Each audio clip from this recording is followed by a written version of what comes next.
Of all the campus protest videos that have spun through my timeline over the last couple of weeks, there are a few that I can't get out of my head. There's one from Emory University. This professor of economics walks up to some cops who are arresting a student.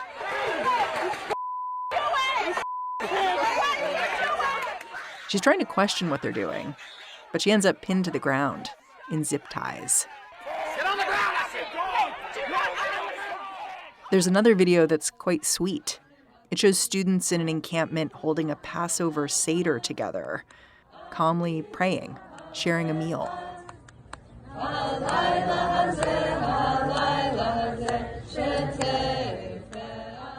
And then there's this video that was shot at night up at Columbia.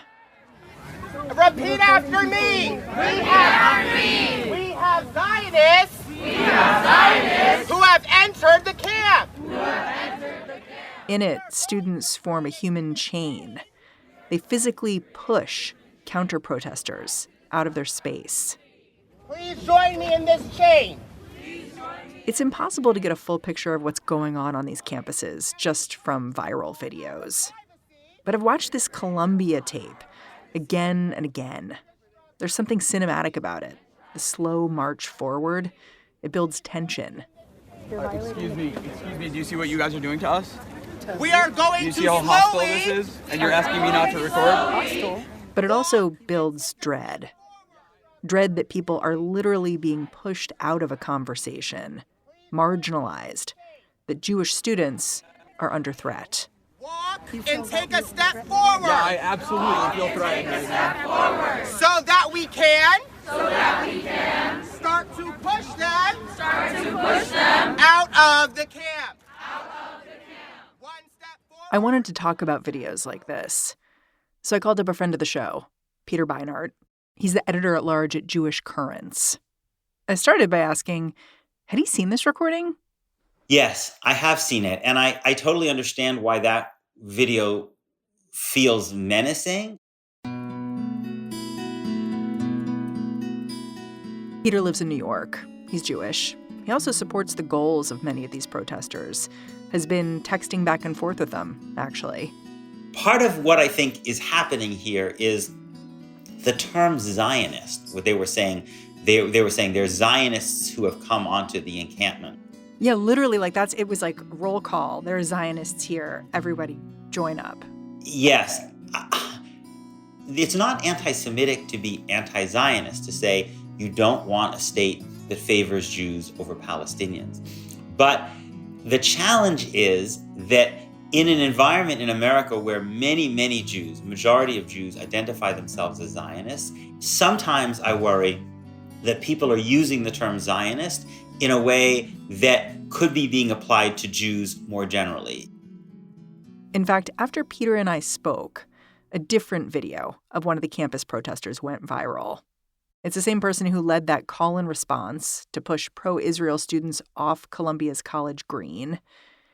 In this newly found video, the student says, "Zionists don't deserve to live." The student apologized for their words. They said this statement doesn't even represent their current views. But what they said, it was a lot.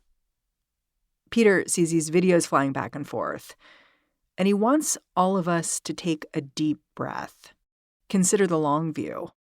I mean, if you think about the anti-war movement, the anti-Vietnam War movement, there were people, chanting, "Give peace a chance." There were also people holding flags, North Vietnamese flags, or chanting, "Ho, ho, Ho Chi Minh, NLF," meaning the North Vietnamese Marxist government is going to win. So there was a really wide spectrum of those people. Some of those people I would have felt very comfortable with, some of them really uncomfortable with. I think the fact that we see this ideological diversity and people expressing themselves in really different ways, some in ways that I find quite inspiring, and some ways that I think are really ugly and anti-Semitic, is not actually really surprising in a movement like this, which is attracting a lot of different people. Yeah, and I guess a key difference between these protests and what happened with Vietnam, there's a very large population of Jews in America, people who feel very close to Israel. Yes, absolutely. And that makes these conversations all the more difficult. Today on the show, Peter and I are going to have this difficult conversation about anti-Semitism and protest together. I'm Mary Harris. You're listening to What Next? Stick around.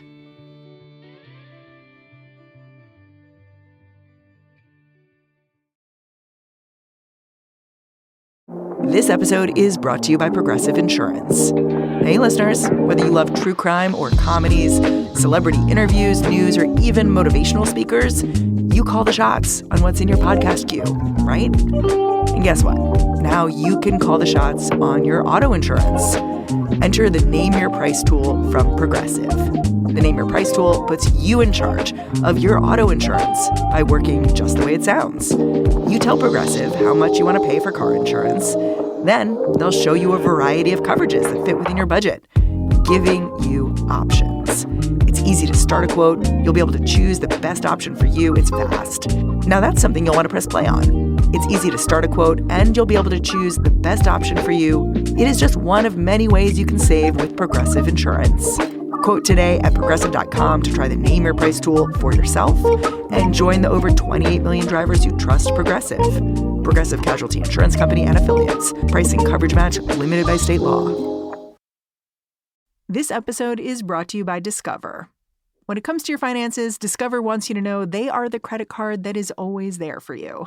With 24/7 U.S.-based live customer service, everyone has the option to talk to a real person anytime, day or night. Yep, that means no more waiting for, quote, normal business hours just to get a hold of someone. We are talking real service from real people whenever you need it. Get the customer service you deserve with Discover. Limitations apply. See terms at discover.com/creditcard. Peter Beinart says, looking at the campus protests that are breaking out around the country can be a disorienting experience for someone who's Jewish. The State of Israel, after all, was created as a post-Holocaust safe space for a group of people who'd been through tremendous trauma. Seeing so many young people openly question Israel and its motivations can feel like a threat. Some Jewish leaders have been fanning this fear.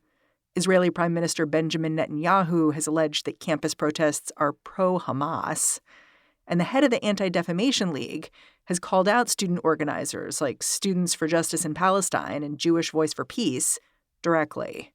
Iran has their military proxies, like Hezbollah, and Iran has their campus proxies, like these groups like SJP and JVP. Look at them. This is literally... But Peter notes, a lot of the students participating in the protests are Jewish themselves. And that ties into a huge generational shift that's going on inside the Jewish community. American Jews have been voting for the Democratic Party since Franklin Roosevelt, really unlike any other mostly white ethnic group. But certainly since 1967, American Jews have also been very, very deeply invested in the existence of the State of Israel and Zionism as the ideology of this state, with the idea that in a post-Holocaust world, having a Jewish state keeps Jews safe, not just in Israel, but keeps Jews safe potentially all around the world. The challenge is that this principle that American Jews support in the United States of equality under the law is really quite fundamentally different than the principle that Israel is based on as a Jewish state. What a Jewish state means is that Jews run things. And Israel is a territory that controls millions of Palestinians, a country that controls millions of Palestinians who aren't even citizens in the country in which they live. So there's this contradiction between two principles. A contradiction Peter says American Jews haven't been forced to grapple with because for many decades, Palestinian voices mostly weren't listened to. But I think in recent years, with social media and other things, Palestinian voices, especially among young progressives, have started to gain more traction. And that has led a lot of progressives to say, essentially to American Jews, hey, you can't have it both ways. If you're going to say you're a Zionist, we're going to say that we don't think you're genuinely a liberal or genuinely a progressive because we don't think Zionism actually respects those basic principles. And that shift has been really, really unnerving, I think, for a lot of American Jews who went to college at a time when they could proudly be in all the liberal organizations, the progressive organizations, the environmental and, pro-choice, whatever, and also be supporters of Israel. And now they find that their kids actually are having a lot more difficulty doing that. And also that some of those kids themselves are now, because of this contradiction, are moving away from Zionism themselves. You once called yourself a Zionist, right? Indeed, I still do, but of a very unusual sort. I would identify myself as a Zionist who does not believe in a Jewish state. So a lot of people might listen to that and say, what do you mean? That's what Zionism is. A Zionist believes in a Jewish state. Actually, there were a whole series of other ideas about Zionism before Israel's creation. What Zionism meant was that there would be a thriving Jewish culture in Israel and Palestine, but not a state that favored Jews over Palestinians. So I find myself really attracted to that tradition because it's a way of talking about the potential flourishing of Jewish life and culture in Israel-Palestine without Jewish supremacy. But that's not the way that many other people, of course, use the term Zionist. I wonder how the Peter of 10 or 20 years ago would have seen the protests on campus that are happening right now. Would he have seen them very differently? I think that I probably would have seen them more negatively than I do now. Again, it's not to say that I don't have criticisms of them now, but I think I'm one of those Jewish people, like those young people who are on campus today, some of them, has gone through a process of transformation. And that process of transformation has been because of listening to Palestinians. I don't feel any less passionately committed to Jewish tradition and to the Jewish people than I did before. But I've been forced over a long period of time to begin to reckon with some really painful realities about what a Jewish state, or to be more provocative, a Jewish supremacist state, what that means for people who are not Jewish. And I think that it took me a long time to grapple with some of those things. But what's happening among younger American Jews, some of them, not all of them, but some of them, is that that's actually happening much faster. It's often happening even in the course of a year or two. They really rethink things that they were taught when they were growing up. And so it changes their perspective when they see protests like this.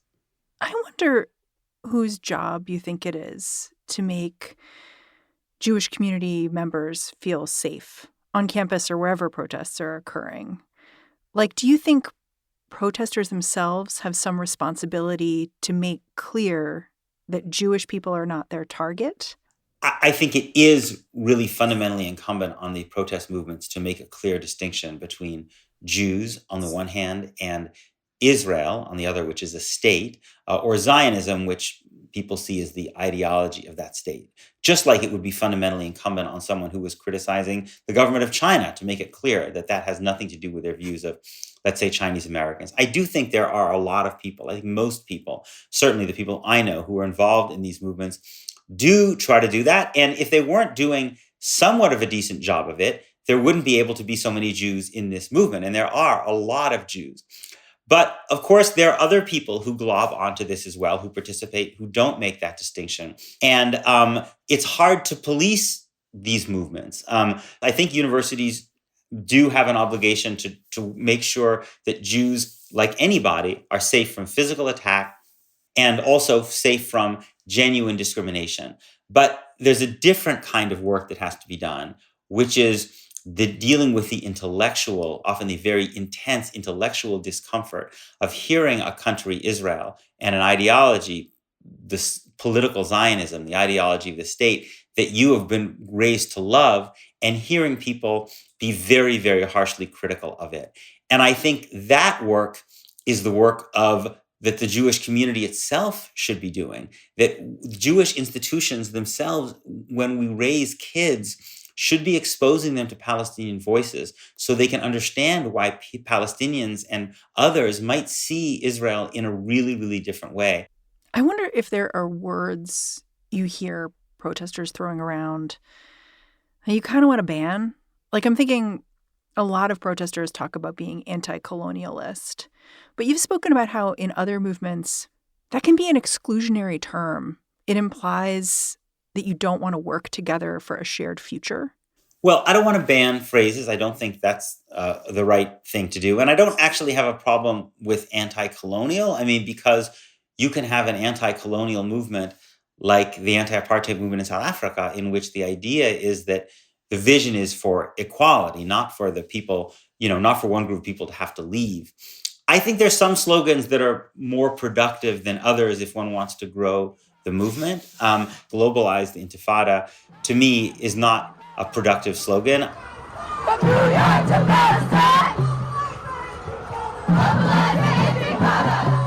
I recognize that Intifada is not an anti-Jewish word. It's just the Arabic word for uprising. So the Arab Spring uprisings were also called intifadas against Arab governments. I also recognize that the first Palestinian intifada of the late 1980s was largely nonviolent. But the term intifada can mean a nonviolent uprising, or it can mean a violent uprising, including against civilians.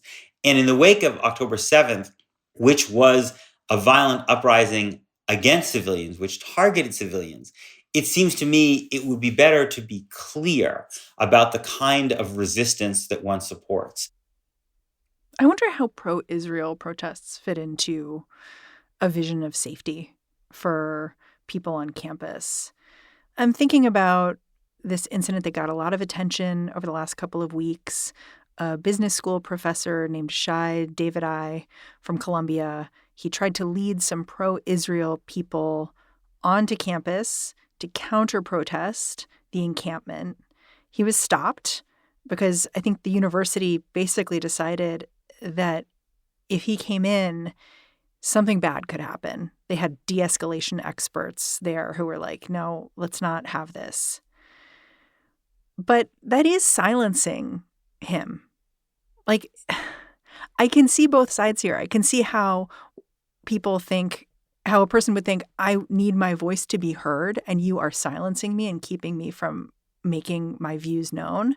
And I can see how there's a safety decision here, Right.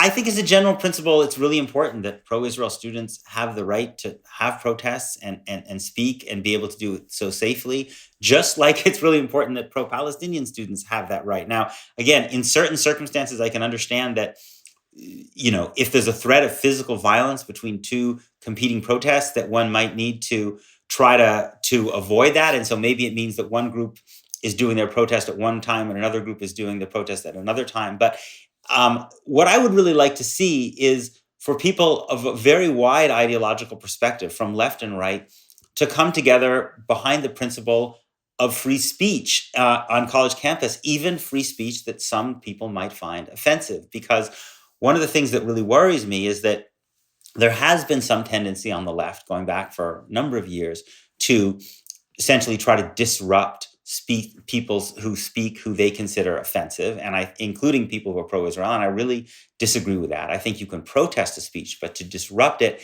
and not allow the person to be able to speak is fundamentally wrong. But now we have layered on top of that a threat to free speech, which I think is even greater, which is that the pressure on these university campuses to ban the pro-Palestinian organizations.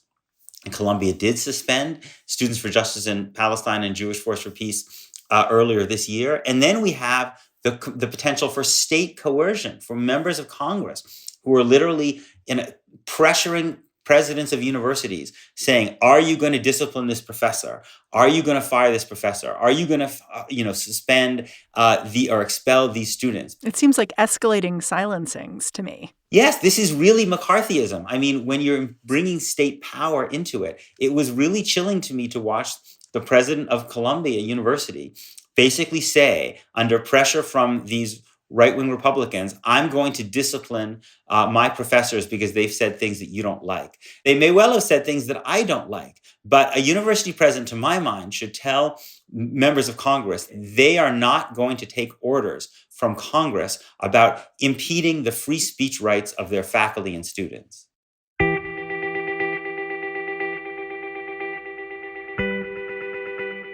After the break, why Peter thinks campus crackdowns on protest could create bigger problems.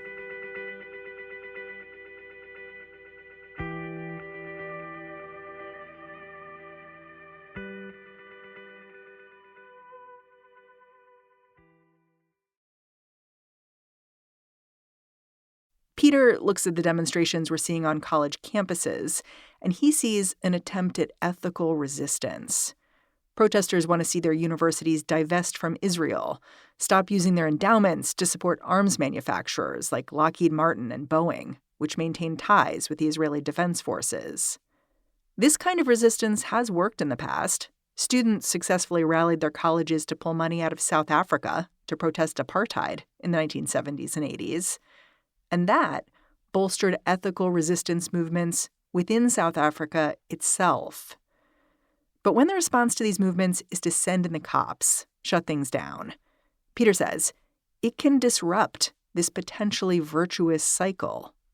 This is something that I find really frustrating about a lot of the American discourse and a lot of the discourse in my own Jewish community, which is that people are rightly horrified by what happened on October 7th. And yet I find that when Palestinians and their supporters try to do other things to resist their oppression and to gain their freedom, they also, American politicians, establishment Jewish leaders, they react incredibly hostilely to those things as well, without recognizing that when you shut off a path of ethical resistance, you are actually going to empower people who resist in the most unethical ways.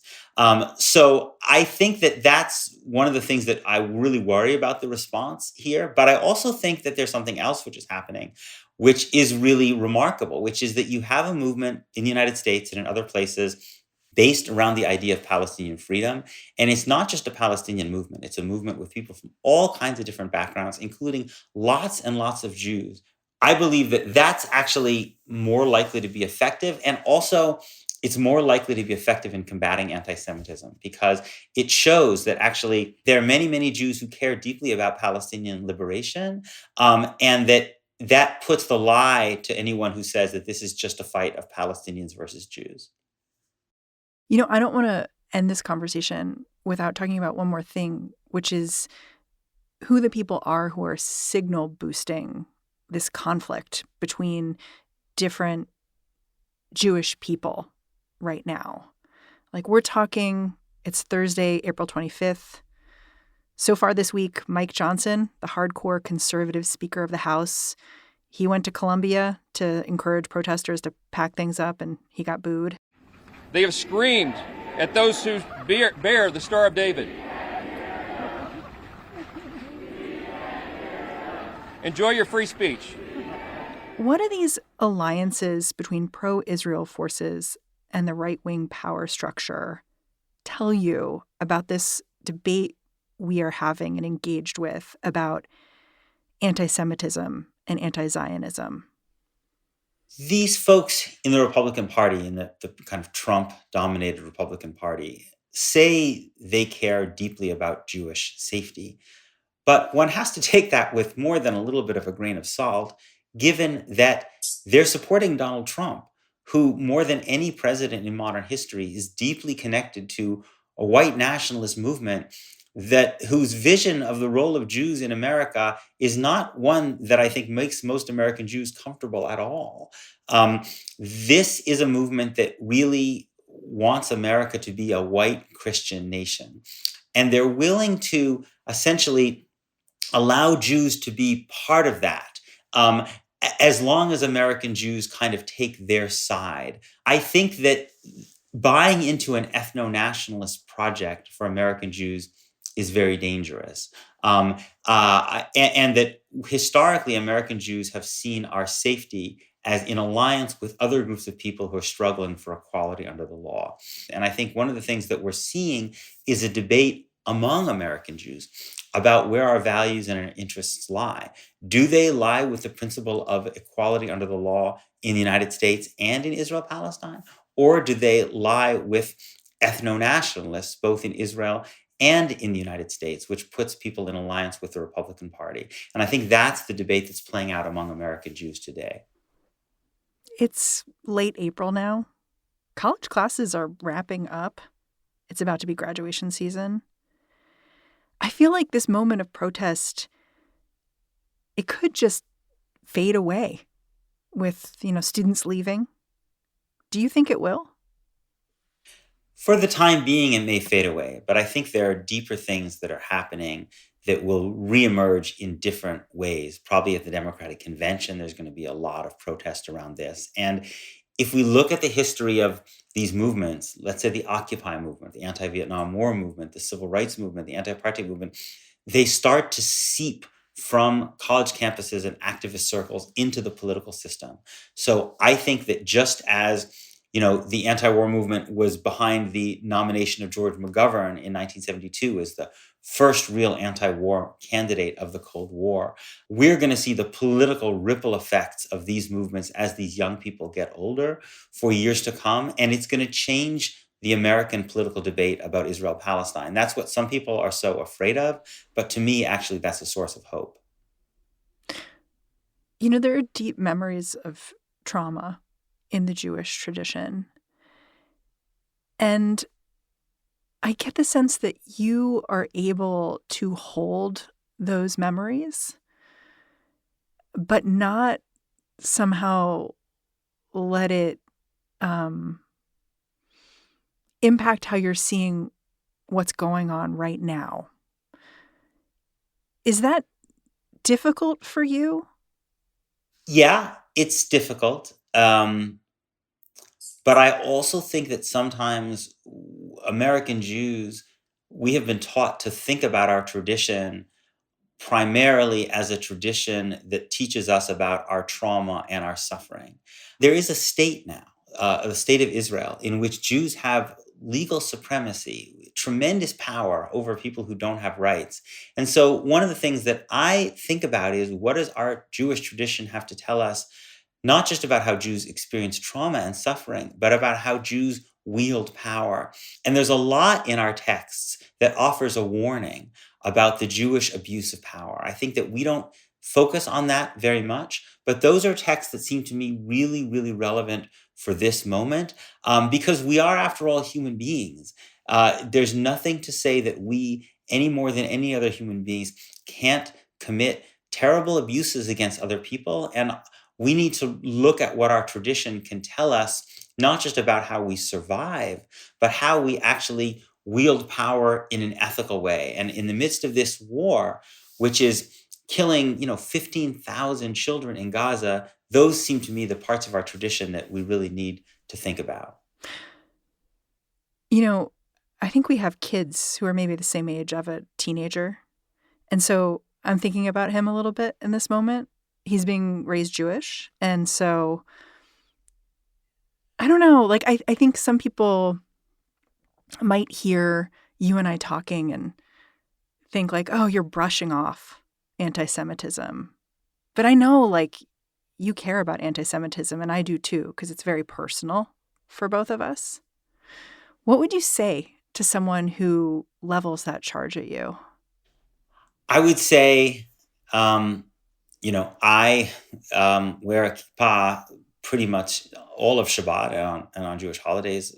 My children have attended Jewish day schools. I mean, we are fairly visible in our family as Jews in many ways. So anti-Semitism is as great a threat to us as it is to most other Jews. And it's also a part of my family history. So I would never want to do anything that contributed to putting other Jews in danger or to minimize the threats that we face. But I think where I part company with some other folks is, I don't believe that we best protect ourselves by being part of a project that oppresses Palestinians. I actually think that's putting us in greater danger over the longer term.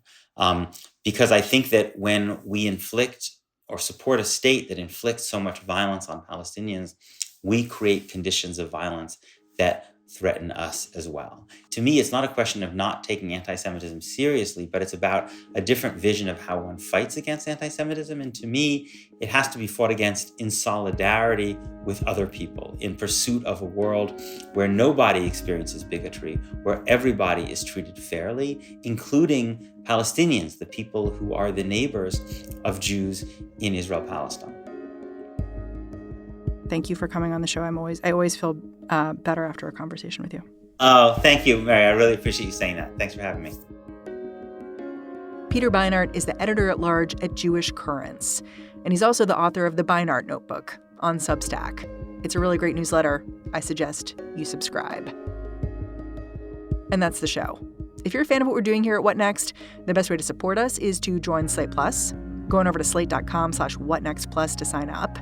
What Next is produced by Paige Osburn, Elena Schwartz, Rob Gunther, Anna Phillips, and Madeline Ducharme. We are led by Alicia Montgomery, with a little boost from Susan Matthews. Ben Richmond is the Senior Director of Podcast Operations here at Slate. And I'm Mary Harris. You can go track me down on Twitter if you are still there. I'm at Mary's desk. Thanks for listening. I'll catch you back here next time.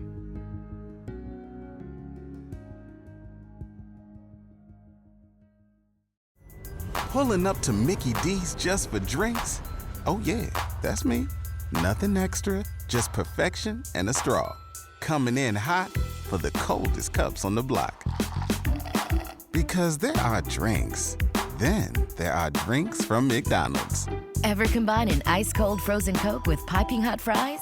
Try frozen drinks any size for $1.49. Prices and participation may vary. Cannot be combined with any other offer. Ba-da-ba-ba-ba.